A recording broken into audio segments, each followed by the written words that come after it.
नमस्कार दोस्तों, आज की आपकी वीडियो आपके आने वाले सीटेट एग्ज़ाम के लिए मोस्ट इंपॉर्टेंट है। सीटेट एग्ज़ाम में इंपॉर्टेंट पॉइंट जो होता है वो होता है टैग वर्ड। अगर आपने टैग वर्ड को समझ लिया, आप कोई भी क्वेश्चन का जवाब बहुत अच्छे से दे सकते हैं। आज हम सब बाल विकास के जो टैग वर्ड होते हैं, पॉजिटिव टैग वर्ड और निगेटिव टैग वर्ड, इस पर ही चर्चा करेंगे। साथ ही साथ जो आपके मनोवैज्ञानिक हैं, इनके जो कथन हैं, जो आपके एग्ज़ाम में काफ़ी बार पूछे जाते हैं कि यह कथन किसका है, यह कथन किससे संबंधित है, उनके कथन के बारे में भी चर्चा करेंगे। और जो सबसे इम्पॉर्टेंट है, हम जो आपको टैग वर्ड बताएंगे उससे संबंधित आपके एग्ज़ाम में क्वेश्चन पूछे जाते हैं कि नहीं पूछे जाते हैं, वह क्वेश्चन को भी आपको हम दिखाएंगे। जैसे हम आपको बता दिए कि आंतरिक अफ्रीडा जो कि पॉजिटिव टैग वर्ड है, क्या आंतरिक अफ्रीडा से क्वेश्चन पूछे जाते हैं आपके सीटेट एग्ज़ाम की, नहीं कि आपको हम सिर्फ पढ़ा ही रहे हैं, उसको भी आपको हम बताएंगे। दोस्तों ये आपका पॉजिटिव टैग वर्ड है, तो इससे दोस्तों यह क्वेश्चन पूछा जाता है। इस पे हम सब आज बहुत विस्तार पूर्वक से चर्चा करेंगे। अगर आज की आपने वीडियो देख लिया, करीब 30-35 मिनट की आपकी वीडियो होगी, इसको अगर आपने देख लिया और समझ लिया, आप सीडीपी के 30 के 30 क्वेश्चन को सॉल्व कर सकते हैं। दोस्तों अगर आपको क्लास अच्छी लगे, क्लास को लाइक शेयर सब्सक्राइब ज़रूर करिए। आइए हम सब आगे बढ़ते हैं और क्लास की शुरुआत करते हैं। टैग वर्ड को शुरू करने से पहले दोस्तों सबसे पहले हम सब समझ लेते हैं जो प्रमुख मनोवैज्ञानिक है उनका क्या कथन है, उनके क्या पॉइंट है। अगर आपको यह पॉइंट मिल जाता है तो आप यह जानते रहिए कि यह पॉइंट किससे संबंधित है। जैसे जिन पियाजे की हम सब बात करें तो इनका पॉइंट क्या था, आत्म केंद्रित वार्ता। अगर आपके क्वेश्चन पेपर में यह मिल जाए आत्म केंद्रित वार्ता किससे संबंधित है, आप जानते रहिए वह पियाजे से संबंधित है। सक्रिय अन्वेषक दोस्तों, अन्वेषण मतलब होता है खोजी बनना, खोजबीन करना। तो सक्रिय अन्वेषण, बालक को आपको क्या बनाना है, सक्रिय अन्वेषण बनाना है। तो यह पॉइंट किससे संबंधित है, जिन पियाजे से संबंधित है अन्वेषण। जिज्ञासु, बालक को आपको क्या बनाना है, जिज्ञासु बनाना है। ज्ञान का निर्माण, नन्हा वैज्ञानिक, यह पॉइंट मोस्ट इंपॉर्टेंट है। जिन पियाजे का मानना था जो बालक होता है दोस्तों वह नन्हा वैज्ञानिक है। यह कथन किसका है, यह कथन दोस्तों जिन पियाजे का है। आगे बढ़ते हैं, अब जिन पियाजे के सिद्धांत की बात कर लेते हैं। जिन पियाजे का सिद्धांत का नाम है संज्ञानात्मक विकास का सिद्धांत। आपके एग्जाम में यही बार बार पूछ लेता है कि संज्ञानात्मक विकास का सिद्धांत का प्रतिपादन किसने किया था, आप जानते रहिए जिन पियाजे महोदय ने। अब हम सब कोहलर वर्ग की बात करें। अगर कोहलर वर्ग की बात करें तो नैतिक तर्कड़ा की जहाँ पे भी बात किया जाए तो वह समझ जाइए किससे संबंधित है, यह संबंधित है दोस्तों कोहलर वर्ग के। कोहलर वर्ग के जो इंपॉर्टेंट पॉइंट है उसको हम आपको बताते हैं। इनके सिद्धांत का नाम है नैतिक विकास का सिद्धांत। कोहलर वर्ग का जो नैतिक विकास का सिद्धांत का प्रतिपादन किसने किया था, कोहलर वर्ग ने किया था। इन्होंने 3 स्तर, नैतिक विकास के सिद्धांत के 3 स्तर बताए हैं और हर स्तर के दोस्तों 2 चरण बताए। कहने का तात्पर्य है 3 स्तर हो गए और 2-2 चरण हैं तो 6 चरण हो गए। 3 स्तर हैं और तीनों के 2-2 चरण 6 चरण हैं।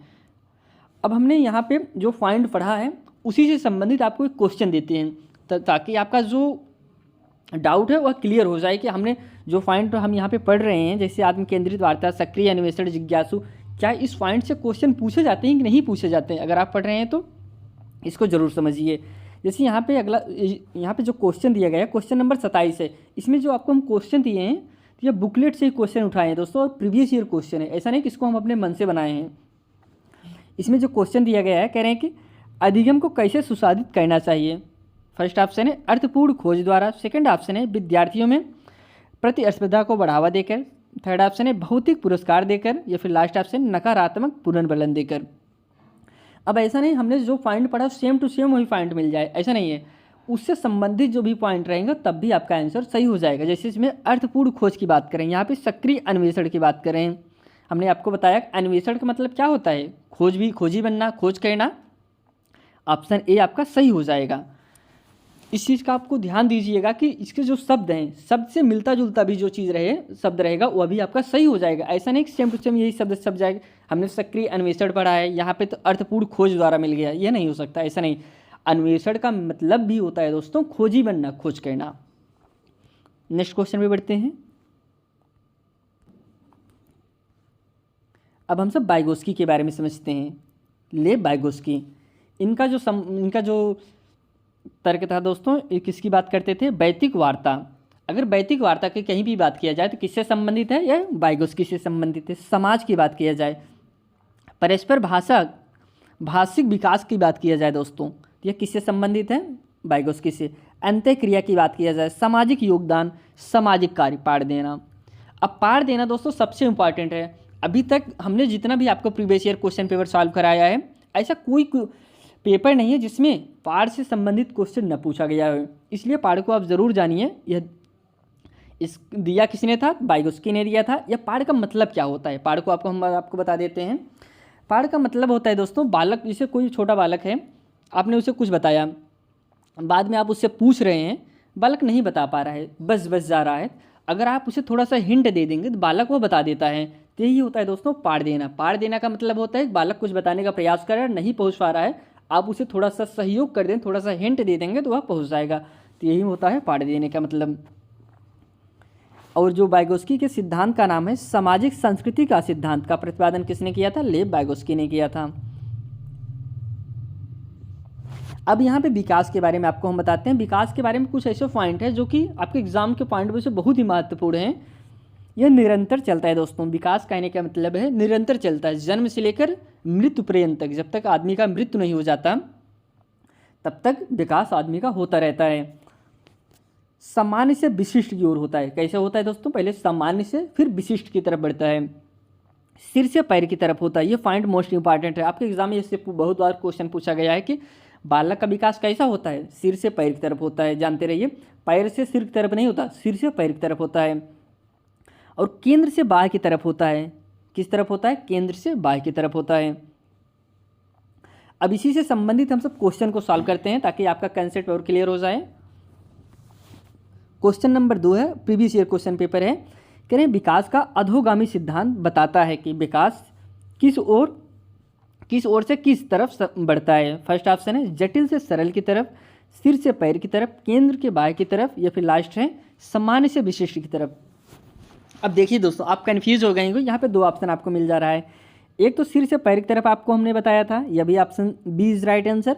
और वो जो पहला है सामान्य से विशिष्ट की तरफ बताए थे, पहले सामान्य होगा फिर विशिष्ट की तरफ, तो यह भी आपका मिल जा रहा है। लेकिन ऑप्शन तो इसमें ऐसा तो ऑप्शन तो दिया नहीं गए ए बी सही या फिर सी डी से, इस प्रकार से ऑप्शन तो है नहीं। अब देखिए यहाँ पे पूछा क्या गया है, अधोगामी की तरफ से पूछा गया है। विकास का सिद्धांत अधोगामी सिद्धांत बताता है दोस्तों। कौन सा? एक होता है अधोगामी, एक होता है मस्तोदमुखी। इसको आप जानते रहिए। मस्तोदमुखी की जहाँ बात की जाए वहाँ आप जानते रहिए केंद्र से बाह्य की तरफ होता है। अधोगामी का क्या मतलब होता है? सिर से पैर की तरफ होता है। इसमें ऑप्शन आपका बी सही हो जाएगा। और जहाँ पे सामान्य से विशिष्ट, जहाँ पर ऐसा पूछा जाए विकास का सिद्धांत बताता है दोस्तों, विकास किस ओर से किस ओर तरफ बढ़ता है, या फिर ऐसा पूछ ले कि विकास किस तरफ से किस तरफ बढ़ता है, किस ओर से किस तरफ बढ़ता है, तो आप वहाँ पे जानते रहिए सामान्य से विशिष्ट की तरफ लगाएंगे, जहाँ पर अधोगामी मस्तोदमुखी ना पूछा जाए। तो आगे हम सब बढ़ते हैं। अब यहाँ पे हम सब हार्वर्ड गार्डनर की बात करते हैं। इन्होंने जो इनका जो सिद्धांत था वह बुद्धि का सिद्धांत था। यह भी ऐसे मनोवैज्ञानिक है जो कि आपके सीटेट एग्जाम में ज़रूर मिलेंगे। आप यहाँ से देख लीजिएगा, अब मिला लीजिए, नोट कर लीजिए, इनसे संबंधित आपके सीटेट एग्जाम में क्वेश्चन ज़रूर मिलेंगे। इन्होंने मुख्यतः 8 प्रकार की बुद्धि बताया था। बुद्धि तो और भी प्रकार से थी, जो मुख्य है वह 8 प्रकार की बुद्धि थी। पहला है दोस्तों दृश्य स्थानिक बुद्धि, संगीत बुद्धि, शारीरिक गतिक बुद्धि, भाषाई बुद्धि, तार्किक गणितीय बुद्धि, प्रकृतिवादी, अंतर्वैयक्तिक बुद्धि और दोस्तों अंतरावैयक्तिक बुद्धि। यह दोनों इंपॉर्टेंट है। आपके एग्जाम में ज़्यादा से ज़्यादा क्वेश्चन इसी 2 पॉइंट से बनते हैं। इसको हम आपको बता देते हैं। एक होता है दोस्तों अंतर्वैयक्तिक बुद्धि। अंतर्वैयक्तिक बुद्धि होता है दोस्तों जैसे जो लोग दूसरे की भावनाओं को जान लें, जैसे नेता लोग हुए। नेता लोग भाषण देने आते हैं, तुरंत समझ जाते हैं कि जनता को क्या बोलेंगे, कैसे हमारी तरफ वो आकर्षित हो जाएंगे।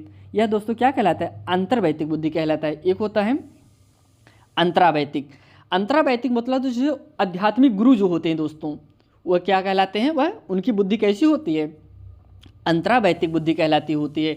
इंटरपर्सनल और इंट्रापर्सनल, इसको आप ज़रूर नोट करिएगा। जैसे प्रकृतिवादी दोस्तों, प्रकृतिवादी का मतलब होता है जो प्रकृति से प्यार करे, जैसे किसान हो गया। यह दोस्तों किससे संबंधित है? इसकी बुद्धि कृषि से संबंधित है, प्रकृति से संबंधित है। गणितीय तार्किक गणितीय बुद्धि, तो दोस्तों जिसको गणना करने की क्षमता मैथ जिसकी स्ट्रांग होती है वह तार्किक गणितीय बुद्धि वह उसके अंतर्गत होती है। इससे संबंधित आगे हम इसके बारे में आपको और कुछ पॉइंट बता देते हैं। यह सभी जैविक कारक है। यह भी इंपॉर्टेंट है, आपके एग्जाम में यही पूछ लेता है जैविक कारक हैं, कैसे कारक हैं, तो आप जानते रहिए ये सभी कैसे कारक हैं, ये जैविक कारक हैं।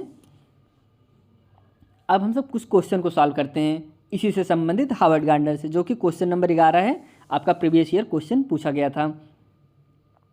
हार्वर्ड गार्डनर के बुद्धि के बारे में विचार के अनुसार दोस्तों, फर्स्ट ऑप्शन है तार्किक गणितीय बुद्धि बुद्धि का सर्वोत्तम प्रकार है। क्या है सही है दोस्तों? सबसे सर्वोत्तम प्रकार तार्किक गणितीय बुद्धि है? ऐसा नहीं है।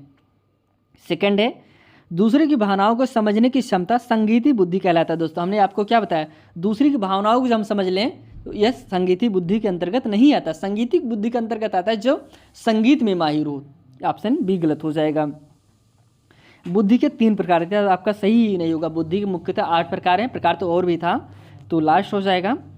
हर व्यक्ति अपने आप में विभिन्न प्रकार के बुद्धियों के विविध स्तर निहित करता है, तो option D is correct answer. कहने का तात्पर्य है 2 लोगों की बुद्धि अलग अलग होती, चाहे वह जुड़वा बच्चे क्यों ना रहें। ऐसा नहीं कि 2 बच्चे जुड़वा हैं तो दोनों लोगों की बुद्धि एक जैसे रहेगी, ऐसा नहीं है। सभी लोगों की बुद्धि अलग अलग प्रकार से होती है। किसी की बुद्धि स्थानिक बुद्धि अलग होती है, कोई प्राकृतिक बुद्धि होता है, कोई अंतरक वैयक्तिक बुद्धि होता है, सबकी बुद्धि एक समान नहीं होती है। Option D is correct answer. आगे हम बढ़ते हैं नेक्स्ट क्वेश्चन पे।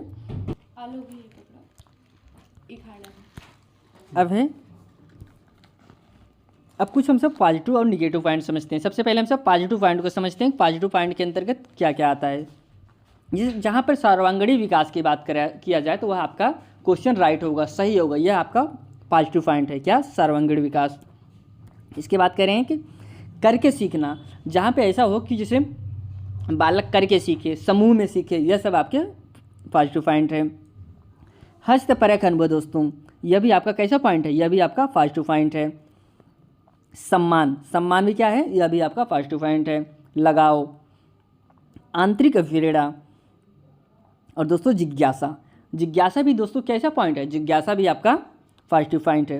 अब एक क्वेश्चन किसमें हम सॉल्व करते हैं। क्वेश्चन नंबर 30 है, प्रेरणा और सीखने के बारे में इनमें से कौन सा कथन सही है दोस्तों? किसकी बात करें? प्रेरणा और सीखने के बाद फर्स्ट ऑप्शन है सीखना तब प्रभावी होता है जब छात्र सजा से बचने के कारण अप्रेरित होते हैं। सेकंड ऑप्शन है सीखना तब प्रभावित होता है जब छात्रों में आंतरिक अप्रेरणा हो। थर्ड ऑप्शन है सीखना तब प्रभावित होता है जब छात्र बाहरी रूप से प्रेरित हों। या फिर लास्ट है सीखने में प्रेरणा की कोई भूमिका नहीं है। तो इसका जो कि करेक्ट आंसर हो जाएगा option B is correct answer. सीखना तब प्रभावित होता है जब छात्र में आंतरिक अप्रेरणा हो। दोस्तों कहने का तात्पर्य है आंतरिक अप्रेरणा। यहाँ पे आप देख सकते हैं, यहाँ पे आंतरिक की बात करें ना तो आंतरिक अप्रेरणा एक होता है, बाह्य अप्रेरणा एक होता है, आंतरिक अप्रेरणा।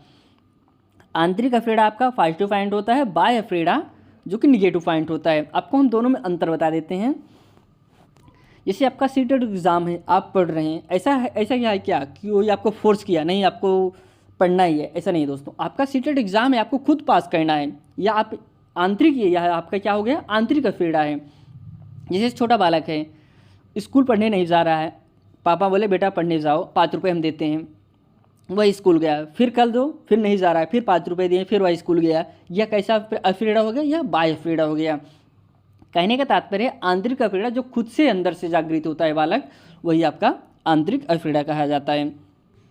आगे हम बढ़ते हैं अगले पॉइंट पे। अगला जो पॉइंट है बाल केंद्रित। पॉजिटिव पॉइंट में सबसे महत्वपूर्ण पॉइंट है दोस्तों बाल केंद्रित। बाल केंद्रित जिस भी ऑप्शन में आपका मिल जाए, अगर वो क्वेश्चन पॉजिटिव पूछा है तो आपका 100% सही होगा। बाल केंद्रित, इसको आप ज़रूर इंपॉर्टेंट की श्रेणी में रख लीजिए कि यह मोस्ट इंपॉर्टेंट है। अगला पॉइंट है व्यवहारिक कुशलता। दोस्तों यह भी कैसा पॉइंट है? यह भी आपका पॉजिटिव पॉइंट है। ऐसे ये जो पॉइंट आपको हम बता रहे हैं, अगर आपको यह पॉइंट कहीं भी मिल जाए तो वह समझ जाइए कि यह पॉइंट आपका क्वेश्चन, वह ऑप्शन आपका राइट होगा। वास्तविक और दैनिक जीवन से जोड़ना, यह भी आपका कैसा पॉइंट है? यह भी इम्पॉर्टेंट है और मोस्ट इम्पॉर्टेंट है कि यह पॉइंट आपका मिल जाए। बालक को हम वास्तविक जीवन से जोड़ के पढ़ाएं, दैनिक जीवन से जोड़ के पढ़ाएं, तो यह आपका पॉजिटिव पॉइंट हो जाएगा। कहने का तात्पर्य है हम बालक को वास्तविक जीवन से कैसे पढ़ाएंगे। जैसे अगर हम बालक को किसी, जैसे मटर है, मटर के पौधे के बारे में बता रहे हैं, मटर का पौधा ऐसा होता है, इस प्रकार से होता है, हरा कलर का होता है, बहुत मेहनत से पढ़ा रहे हैं, तो बालक तब भी अच्छे से नहीं सीख पा रहा है। अगर क्या हम उसे वास्तविक जीवन से जोड़ दें, मटर पौधा दिखा कर सिखा दें, बालक तुरंत नहीं समझ जाएगा। ये तो इतना बड़ा पौधा है, हरे कलर का होता है, छोटी छोटी पत्तियाँ होती हैं, आधी से ज़्यादा चीज़ आपको बताना ही नहीं पड़ेगा, बालक खुद से ही सीख जाएगा। यही होता है, बालक को वह चीज़ बताइए जो बालक पहले देखा हो। जैसे हम बालक को कंगारू के बारे में बताना है कि हम कंगारू क्यों पढ़ाएंगे बालक को, सबसे पहले हम कुत्ता को ना पढ़ाते हैं, कुत्ते के बारे में बता दें, कुत्ता वह देखा है, फिर उससे जोड़ दें। हाँ, कंगारू जिस तरीके से कुत्ता होता है उसी प्रकार से कंगारू भी होता है, इतना हाइट होता है, इस प्रकार से होता है, तो बालक तुरंत इंडिकेट कर लेगा कि कुत्ते के जैसा एक जानवर होता है जिसे हम कंगारू कहते हैं। इस प्रकार से बालक को जोड़ के पढ़ाना चाहिए। तो ये आपका इंपॉर्टेंट पॉइंट हो गया। आगे बढ़ते हैं। लोकतांत्रिक या प्रजातांत्रिक वातावरण या समावेशी कक्षा की बात किया जाए, समान व्यवहार। आपके क्लास में जो भी बालक हो, जिस भी, ऐसा है नहीं कोई बालक बहुत बड़े घर का है आप उसे पर्सनल ट्रीटमेंट दें, या फिर बहुत छोटा बच्चा है, हाशिया करण से बालक आया है तो आप उसे अलग से बैठा दें या फिर उस पर ना ध्यान दें, पीछे बैठा दें। आपको ऐसा नहीं करना है, सबको बालक को एक समान व्यवहार करना है। समावेशी कक्षा की जहाँ भी बात किया जाए वह ऑप्शन आपका सही होगा। दृश्य श्रव्य सामग्री, यह भी समावेशी कक्षा के उदाहरण है। कहने का तात्पर्य है जैसे कोई बालक है देख नहीं पाता है, उसके लिए आप किस प्रकार से शिक्षा की व्यवस्था कराएंगे, सुनने की व्यवस्था कराएंगे। जैसे कोई बालक है सुन नहीं पाता, उसके लिए कैसी व्यवस्था का उपयोग करना है, आपको दृश्य चित्रात्मक व्यवस्था के प्रयोग करना चाहिए। इसलिए यह भी आपके समावेशी कक्षा के अंतर्गत आते हैं, दृश्य श्रव्य सामग्री। विभिन्न संदर्भ में भाषा प्रयोग, यह भी दोस्तों आपका 5 to 5 हो गया। अब हम एक क्वेश्चन को सॉल्व करते हैं जो कि इसी से संबंधित है। क्वेश्चन नंबर 24 हो गया। निम्न में से कौन सी प्रणाली विद्यार्थियों के अर्थपूर्ण तरीके में से सीखने में मदद करेगी। दोस्तों कैसा अधिगम, दोस्तों अर्थपूर्ण तरीके से सीखने में मदद करेगी। फर्स्ट ऑप्शन है ज्ञान को विद्यार्थी के निजी जीवन से जोड़ना। सेकंड ऑप्शन है केवल विद्यार्थी को अच्छे अंक प्राप्त करने के लिए शिक्षण कहना। थर्ड है बारंबार वेदन व अभ्यास पर बल देना। लास्ट है बहुत सी जानकारी को एक ही समय पर याद रखने का प्रयास करना। करेक्ट आंसर दोस्तों आप इसे तुरंत बता देंगे। बालक को हम जब निजी जीवन से जोड़ कर आएंगे बालक बहुत अच्छे से सीख लेगा। Option A is right answer. अगले क्वेश्चन में बढ़ते हैं। प्रश्न करने का अवसर देना। आप सिर्फ अपना ही क्वेश्चन ना बताइए, अपना ही ना बोलते रहे हम ही बताएं बालक सुनता रहे। बालक को प्रयास करिए, बालक जो है प्रश्न पूछे, अपने विचार व्यक्त करें, आपको ऐसे काम करना है। पोर्टफोलियो का प्रयोग करना। तो पोर्टफोलियो के बारे में थोड़ा सा आपको बता देते हैं, क्योंकि पोर्टफोलियो के बारे में आपको हम पहले भी बता चुके हैं। थोड़ा सा यहाँ पे बता देते हैं इसका मतलब क्या होता है। क्या होता है पोर्टफोलियो? एक फाइल होती है जिसमें बालक का रिकॉर्ड रखा जाता है, और इसका निर्माण दोस्तों आपके एग्जाम में यही पूछ लेता है निर्माण कौन कौन कर सकता है। तो पोर्टफोलियो का निर्माण ज़्यादातर निर्माण इसका स्कूलों में किया जाता है, लेकिन इसका निर्माण एक गार्जियन, जो बालक का गार्जियन होता है वह भी कर सकता है और बालक भी कर सकता है पोर्टफोलियो का निर्माण। इसलिए जानते रहिए शिक्षक भी कर सकता है, अभिभावक भी कर सकता है और अध्यापक भी कर सकता है पोर्टफोलियो का निर्माण, जिसमें बालक का सभी रिकॉर्ड रखा जाता है। जब वो बालक अगली कक्षा में जाता है तो वही रिकॉर्ड उसका भेज दिया जाता है। उसके जो नए क्लास टीचर होते हैं उन्हें समझने की नहीं ज़रूरत पड़ती कि उसे बालक किस में पढ़ने में अच्छा है, किस चीज़ में कमज़ोर है। पोर्टफोलियो उसका पढ़ लेगा, वह समझ जाएगी बालक के कौशल क्या है, बालक के किस चीज़ में सीखना चाहता है, फिर उसमें कमियाँ क्या हैं, यह चीज़ पता चल जाएगा किससे, पोर्टफोलियो से। आगे बढ़ते हैं। सहयोग और सामाजिक गतिविधियाँ दोस्तों, यह भी आपका 5 to 5 है। क्षेत्र भ्रमण अनुभव द्वारा दोस्तों, बालक को हम क्षेत्र भ्रमण द्वारा सबसे ज़्यादा अच्छे से बता सकते हैं। जैसे हम उसे बालक को जानवरों के बारे में बताना है, जानवरों के बारे में बताना है, हम उसे चिड़ियाघर घुमा दें, आधे से ज़्यादा जानवर बालक खुद से सीख जाएगा। कि जैसे जितने भी जानवर हैं सब बालक देखेगा। आप आएंगे पूछेंगे क्लास में आपने वहाँ पे जानवर कौन कौन सा जानवर देखा, तुरंत बताएंगे हमने यह जानवर देखा था, पेड़ पे बैठा था, यहाँ पे कूद रहा था। मतलब आपको बताना ही नहीं पड़ेगा, आधे से ज़्यादा चीज़ वह खुद से जान जाएंगे। दोस्तों यह कैसे जाने, वह क्षेत्र भ्रमण के द्वारा उन्होंने जाना। अग्रोन्मुखी व्यवहार। अब जो क्वेश्चन है इसको हम सॉल्व करते हैं। कह रहे हैं यदि गतिविधि को महत्व नहीं दिया जा रहा है तो विद्यार्थी द्वारा किसका अनुभव करने की संभावना है। दोस्तों किसको महत्व नहीं दिया जा रहा है, गतिविधि को आप महत्व नहीं दे रहे हैं। क्या बालक जिज्ञासु होगा, उत्साह भरेगा, आनंद होगा, या फिर बोरियत करेगा। दोस्तों जब हम बालक को गतिविधि से नहीं जोड़ेंगे बालक कैसा फील करेगा, वह बोरियत फील करेगा। Option D is correct answer. विभिन्न संदर्भ में भाषा का प्रयोग दोस्तों, यह भी आपका कैसा पॉइंट है, 5 to 5 है। विभिन्न गतिविधियाँ, त्रुटि बच्चे क्या और कैसे सीखते हैं, ये अस्थायी होते हैं दोस्तों। और शिक्षण प्रक्रिया का अंग होते हैं। कहने का तात्पर्य जैसे बालक कोई गलती कर दिया, जैसे आपने बालक को बोला का लिख दो, बालक ऐसे का बनाया, अब आपने कहा तुमने गलती करी है, तुम कभी नहीं सीख पाओगे, डांट दो, तो नहीं दोस्तों। कहने के तात्पर्य बच्चा क्या और कैसे सीखता है, ये अस्थायी है दोस्तों, अस्थायी नहीं है, अस्थायी है और शिक्षण प्रक्रिया का अंग है दोस्तों। वह कहने का तात्पर्य है। अब इसमें आप कहेंगे इसमें क्या, ये तो बालक ने गलत लिख दिया, इसमें सही क्या है। कहने का तात्पर्य वह का ऐसे बनाने में दोस्तों किसी का नकल नहीं मारा, वह खुद का दिमाग लगाया है, खुद से सोचा है कि हाँ हम इस तरीके से लाइनिंग बनाए हैं। कहने का तात्पर्य वह सीखने का प्रयास कर रहा है, जो कि किसी का नकल नहीं मार रहा है। अब आपने नई कॉपी लाया, बालक तुरंत ऐसे गोज के पूरा भर दिया, वह भी दोस्तों उसके सीखने का एक मतलब कि एक अंग है, उससे भी बालक सीख रहा है। ऐसा गोला करने के लिए या किसी से नकल मार के वो गोला किया है नहीं दोस्तों, उसका दिमाग खुद से काम किया, हमको इस तरीके से ऐसे ऐसे गोला बनाना है।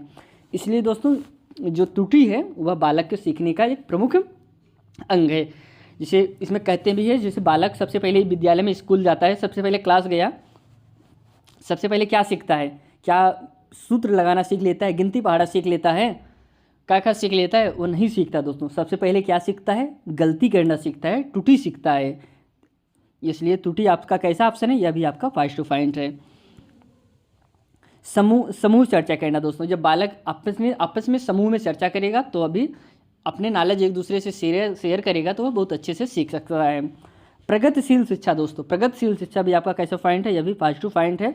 बहुभाषिकता या संसाधन दोस्तों, कहने का तात्पर्य जो बहुभाषिकता है, जितने भी बालक हैं, जैसे आपने यूपी में टीचर हैं, आपके पास कोई बच्चा मणिपुर के आ गया, फिर महाराष्ट्र का आ गया, वो तो अलग भाषा बोलेगा, क्या उसे आप महत्व नहीं देंगे।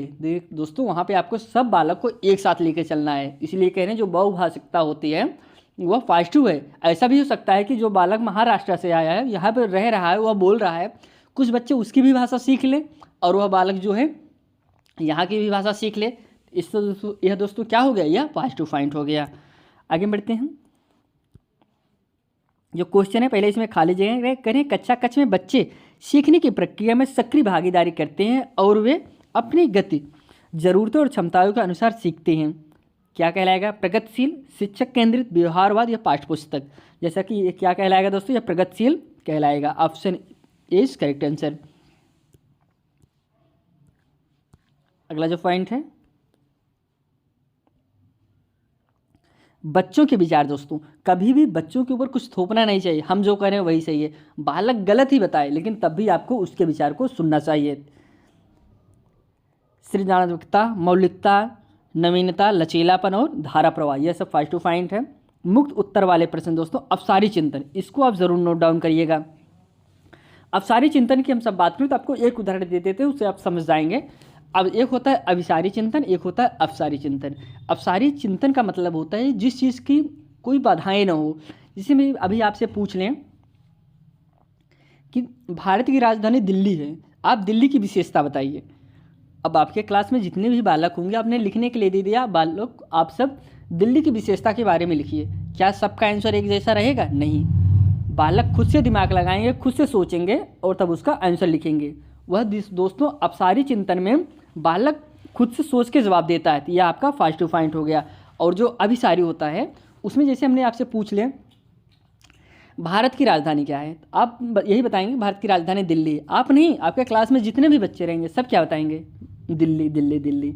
यह दोस्तों कैसा चिंतन हो गया, ये आपका अभिसारी चिंतन हो गया। निदान के बाद उपचार, पॉजिटिव पॉइंट हो गया। आत्मनिर्भर तथा उत्तरदायित्व, सकारात्मक दृष्टिकोण और प्रत्यक्ष अनुभव, यह सब आपके कैसे पॉइंट हैं, पॉजिटिव पॉइंट हो गए। अब क्वेश्चन एक हम इसमें सॉल्व करते हैं। प्रतिभाशाली अधिगमकर्ताओं के संदर्भ में लीक से हटकर सोचने का इस्तेमाल किसके लिए किया जाता है दोस्तों? फर्स्ट ऑप्शन है निम्न स्तर की सोच, सेकंड ऑप्शन है अभिसारी सोच, थर्ड है दोस्तों अनम्य सोच, या फिर लास्ट है अवसारी सोच। आपको हमने बताया कि अवसारी सोच मतलब क्या होता है, अधिगमकर्ताओं के संदर्भ में लीक से हटकर, तो ऑप्शन इसमें डी हो जाएगा अवसारी सोच, जहां बालक का विकास हो रहा है, सोचने की, तर्क करने की क्षमता बढ़ रही है। अगला जो पॉइंट है, अब यहाँ से हम सब निगेटिव वर्ड जो है उसको समझते हैं। जैसे पुस्तक केंद्रित की जहाँ भी बात किया जाए वह आपका निगेटिव पॉइंट हो जाएगा। शिक्षक केंद्रित, यह भी दोस्तों मोस्ट इंपॉर्टेंट है। ये सब इसमें जो निगेटिव पॉइंट है, जहाँ पे कोई ऑप्शन में आपको मिल जाए बालक को शिक्षा केंद्रित विधि से देना चाहिए, शिक्षक केंद्रित के तरीका से देना चाहिए, तो ऑप्शन आपका गलत हो जाएगा, पाठ्य पुस्तक गलत हो जाएगा। कोरी स्लेट, क्या दोस्तों बालक एक कोरी स्लेट होता है, कोरी पटिया होता है? नहीं दोस्तों, वह विद्यालय जाने से पहले बहुत कुछ सीख जाता है। जैसे क्या वह विद्यालय जाके तब सीखता है कि हमारी मम्मी कौन है, पापा कौन है, चाचा कौन है? नहीं, वह विद्यालय जाने से पहले ये सारी चीज़ें सीख लेता है, किससे क्या बोलना है क्या नहीं बोलना है। बस वह जाके दोस्तों स्कूल में ग्रामर सीखता है, हमको किसका सम्मान करना चाहिए, यह सब भी चीज़ ज़्यादा चीज़ घर पे ही सीख लेता है। बस वो सिस्टमेटिक ढंग से स्कूल में जाके सीखता है। इसलिए बालक को कभी कोरी पटिया नहीं कहना चाहिए, खाली स्लेट नहीं कहना चाहिए। लैंगिक असमानता पक्षपात, आप कभी भी लैंगिक असमानता नहीं करना चाहिए कि बच्चों को ज़्यादा फेवर की दीजिए या फिर लड़कियों को कम फेवर करिए, तो ये इस प्रकार से आपको लैंगिक पक्षपात नहीं करना चाहिए। निष्क्रिय दोस्तों, यह भी आपका नेगेटिव पॉइंट है। व्याख्या और सीमित दोस्तों, परीक्षा परस्पर प्रतियोगिता दोस्तों, यह सब आपके क्या है, परीक्षा आपका कैसा पॉइंट है, यह भी आपका नेगेटिव पॉइंट है। क्वेश्चन को हम सब देखते हैं। करें प्रभावशाली और अर्थपूर्ण अधिगम के लिए अध्यापक को किस प्रकार की शिक्षण शास्त्रीय प्रविधियों का इस्तेमाल करना चाहिए? सांस्कृतिक रूप से प्रासंगिक, मानकीकृत, परीक्षा केंद्रित, व्यवहारवादी। दोस्तों किस प्रकार से करना चाहिए? अर्थपूर्ण अधिगम की बात करें तो इसमें राइट आंसर हो जाएगा ऑप्शन ए दोस्तों, सांस्कृतिक रूप से प्रासंगिक। Option A is correct answer. अगले क्वेश्चन में बढ़ते हैं। अगला जो पॉइंट है पाठ्य पुस्तक पर बल दोस्तों, आप सिर्फ पाठ्य पुस्तक पर बल नहीं दे, आप बालक तुम पाठ्य पुस्तक से ही सीख पाओगे, ऐसा नहीं, आप पाठ्य पुस्तक को बल नहीं दे सकते हैं, ये भी निगेटिव पॉइंट है। ऐसे शब्द जहाँ आपको मिल जाए, केवल, मात्र, ही, सिवाय, बजाय, रटना, याद करना, स्मरण करना, कंठस्थ करना, ऐसे पॉइंट आपके जिस भी ऑप्शन मिल जाए आँख मूंद कर आप उसे काट दीजिए। ऐसे पॉइंट आपके हर समय निगेटिव पॉइंट है दोस्तों, आपका वह विकल्प हर समय गलत होगा। अगर क्वेश्चन पॉजिटिव पूछा है, अगर ऐसा पूछा है क्या नहीं हो सकता, तो दोस्तों ये आपका सही हो जाएगा। इस चीज़ का आप ध्यान रखिएगा, क्वेश्चन पूछ क्या रहा है। अगर क्वेश्चन पूछा है कि नहीं हो सकता, क्या नहीं हो सकता, यह पॉइंट नहीं हो सकते। अगर पूछे क्या हो सकता है, तो यह पॉइंट आपके नहीं हो सकते। ऑप्शन ये सब जानते रहे, केवल, मात्र, ही, सिवाय, बजाय, रटना, ये सब। दंड की बात जहाँ मिल जाए, सजा की बात मिल जाए, शिकायत की बात मिल जाए, समस्या, बोझ, अनुशासन, हतोत्साहित करना, आपके एग्जाम में 100% है दोस्तों, मिलेगा। हतोत्साहित करना, यह आपका कैसा पॉइंट है? नेगेटिव पॉइंट है। तकनीकी ज्ञान और वैज्ञानिक शब्दावली, यह सब कैसे पॉइंट है दोस्तों? यह सब आपके नेगेटिव पॉइंट है। ऐसे पॉइंट आपको मिल जाए जिस भी ऑप्शन में, वह ऑप्शन आप काट दीजिए। परिभाषा दोस्तों, यह भी कैसा पॉइंट है? नेगेटिव पॉइंट है। क्वेश्चन को हम देखते हैं। करें वंचित समूह के विद्यार्थियों के समावेशन को सफल बनाने के लिए शिक्षक को क्या करना चाहिए? किस समूह से बालक है दोस्तों? वंचित समूह से बालक है। फर्स्ट ऑप्शन है अलग अलग प्रकार की गतिविधियों के माध्यम से उनकी संस्कृति के विभिन्न पहलुओं को शामिल करना चाहिए। सेकंड ऑप्शन है उन्हें सांस्कृतिक गतिविधियों में भाग लेने के लिए हतोत्साहित करना चाहिए। अब देखिए हतोत्साहित की बात की, ऑप्शन आपका सही हो ही नहीं सकता। थर्ड ऑप्शन है उन्हें सांस्कृतिक गतिविधियों में भाग लेने के लिए प्रोत्साहित करना चाहिए, परंतु पढ़ाई नहीं दोस्तों, यह भी इसमें नहीं, परंतु बात कर रहे हैं, यह भी गलत हो गया। परंतु आप उसे पढ़ाई नहीं, यह भी आपका गलत ऑप्शन है। लास्ट है प्यार से उनके माता पिता को उनके घर पर ट्यूशन पढ़ने की, यह भी गलत हो जाएगा। तो राइट आंसर इसमें फर्स्ट। आगे बढ़ते हैं। बच्चों की गलतियों को इंगित करना। अब ऐसा है कि कोई बालक गलती कर रहा है, आप बार बार उसे इंगित करिए, नहीं यह गलत की हो, यह गलत की हो, यह भी आपका कैसा पॉइंट है? निगेटिव पॉइंट है। उपेक्षा और अपेक्षा, यह सब कैसे पॉइंट है? Negative point. व्याकरण पर बल, आप सिर्फ बालक को व्याकरण पर बल देकर नहीं पढ़ा सकते। अंक, ग्रेडिंग, रैंकिंग, उत्तीर्ण, अनुत्तीर्ण, यह सब आपके निगेटिव पॉइंट हैं। एक दूसरे की तुलना पर अधिक ध्यान देना, आप ऐसा नहीं कर सकते कि बालक उस बच्चे को ज़्यादा आ रहा है तुमको कम आ रहा है, इस प्रकार से आप नहीं, एक दूसरे की तुलना आप नहीं कर सकते, यह भी आपका निगेटिव पॉइंट है। ज्ञान स्तर या लिंग के आधार पर समूह का विभाजन, इस आप किसी कभी लिंग आधार पर भेदभाव नहीं कर सकते, लिंग के आधार पर विभाजन नहीं कर सकते कि बालक को अलग रूम में पढ़ाएं, लड़कियों को अलग रूम में पढ़ाएं, इस प्रकार से विभाजन आप नहीं कर सकते। ज्ञान स्तर पर नहीं, जो बालक अच्छा ज्ञानी है उसे आगे बैठा दें, जो बालक पढ़ने में स्लो है पीछे कर दें, इस प्रकार से अभी आप विभाजन नहीं कर सकते। तुलना और पक्षपात, वही बता रहे हैं कि आपको एक बालक से एक बालक की तुलना नहीं करना चाहिए और आपको पक्षपात नहीं करना चाहिए। यह सब पॉइंट आपके एग्जाम में आपके क्वेश्चन में जिस भी ऑप्शन में मिल जाए वो ऑप्शन आपका गलत हो जाएगा। अलग कहना, वर्गीकरण कहना, ये सब पॉइंट आपके निगेटिव पॉइंट है। आप यही एरिया पॉइंट मिल जाए काटिए तुरंत। नियंत्रण करना, बालक को आप नियंत्रण करना ऑप्शन मिल जाएगा, बालक को नियंत्रण करके सिखाया जा सकता है, तो ऑप्शन आपका गलत हो जाएगा। बंद अंत वाले प्रश्न, अवसारी चिंतन दोस्तों, इसके बारे में आपको हम बता चुके हैं पहले, ये भी निगेटिव पॉइंट है। पुरस्कार, बाय, प्रेरणा, यह सब निगेटिव पॉइंट है। मानकीकृत दोस्तों आपका निगेटिव पॉइंट है। क्वेश्चन को हम देखते हैं जो बना है 20, क्वेश्चन नंबर 20 है दोस्तों। निम्नलिखित में से कौन सा समावेशी कक्षाओं की विशेषता नहीं है दोस्तों, इसमें नहीं पूछा गया। अब ऑप्शन जो आपका गलत होगा वही आपका राइट हो जाएगा। सकारात्मक अधिगम, सीखने के लिए सार्वभौमिक डिजाइन, उपर्युक्त समायोजन, या फिर लास्ट है मानकीकृत निर्देशन। इसमें नहीं पूछा गया तो नहीं क्या हो जाएगा, मानकीकृत निर्देशन। ऑप्शन इसमें यहाँ पे मानकीकृत की बात भी कर रहे हैं तो ऑप्शन डी सही था। यहाँ पे आज हम सब दोस्तों आपको टैग वर्ड बताएं जो कि बाल विकास से संबंधित था। अगर आपको यह क्लास अच्छी लगी दोस्तों तो क्लास को लाइक शेयर सब्सक्राइब ज़रूर करें। यह क्लास यहीं समाप्त करते हैं, आपसे फिर हम एक नई वीडियो मिलते हैं, तब तक के लिए दोस्तों धन्यवाद।